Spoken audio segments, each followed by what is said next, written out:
एक बार एक ट्रेन से पिता और पुत्र यात्रा कर रहे थे। पुत्र की उम्र करीबन 24 साल की थी। पुत्र ने खिड़की के पास बैठने की जिद की, क्योंकि पिता खिड़की की सीट पर बैठे थे। पिता ने खुशी खुशी खिड़की की सीट पुत्र को दे दी और खुद बगल वाली सीट पर बैठ गए। ट्रेन में आसपास और भी यात्री बैठे थे। ट्रेन चली तो पुत्र बड़ी उत्सुकता से चिल्लाने लगा, देखो पिताजी, नदी, पुल, पेड़ पीछे जा रहे हैं, बादल भी पीछे छूटते जा रहा है। पिता भी उसकी हाँ में हाँ मिला रहे थे।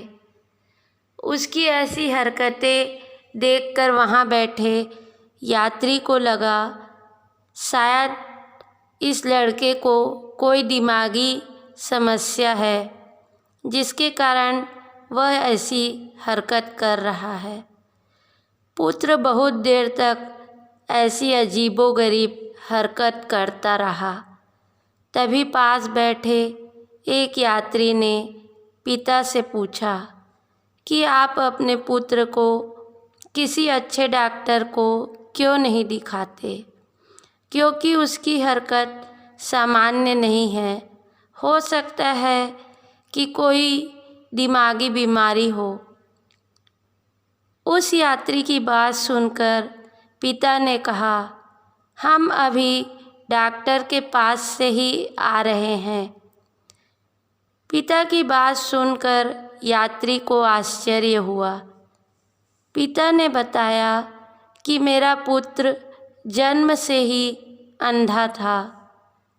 कुछ दिन पहले ही इसको आँखों की रोशनी प्राप्त हुई है।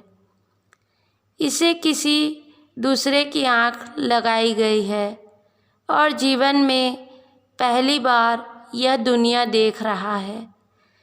यह इसलिए ऐसी हरकत कर रहा है क्योंकि ये सारी चीज़ें इसके लिए एकदम नई है, ठीक वैसे ही जैसे किसी छोटे बच्चे के लिए होती है।